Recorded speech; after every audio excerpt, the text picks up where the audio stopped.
Hello everyone, Professor Krizluk here. So I wanted to give an update on the Russia-Ukraine conflict and something that made the international headlines this morning. So former Russian President Dmitry Medvedev, who now serves as the deputy chairman of Russia's Security Council, issued some remarks that made headlines. He warned that Russia is ready to strike Western targets, including NATO member states, if what he describes as escalations from the West continues. So Dmitry said that Russia is already in direct confrontation with the West, calling it a full-scale hybrid war.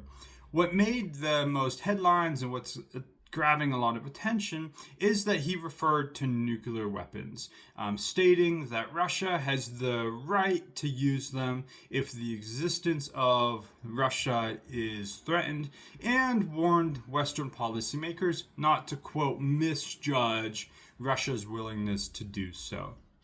So this has obviously gotten a lot of headlines, with the former leader of Russia, a close ally and friend of Vladimir Putin, making these threats.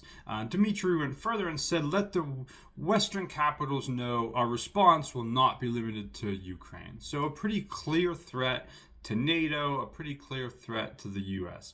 This is coming on the heels of U.S. President Donald Trump saying that the U.S. is going to work towards supplying weapons to NATO allies, and then those NATO allies would supply weapons to the Ukrainians. So although this received a lot of attention because it's provocative, because it's a direct threat to the U.S. and our NATO allies, Dmitry does have a tendency to make these claims on social media.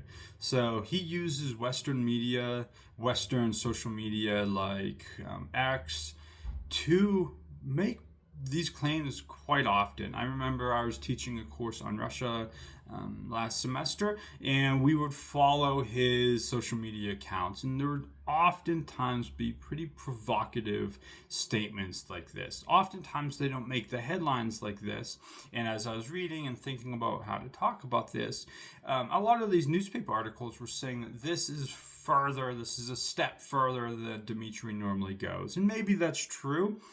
But these statements are not out of the blue, and certainly they have a precedence of Dmitry Medvedev making threats against the U.S. and against our NATO allies. So this is just one data point, but certainly not something unprecedented. Thank you.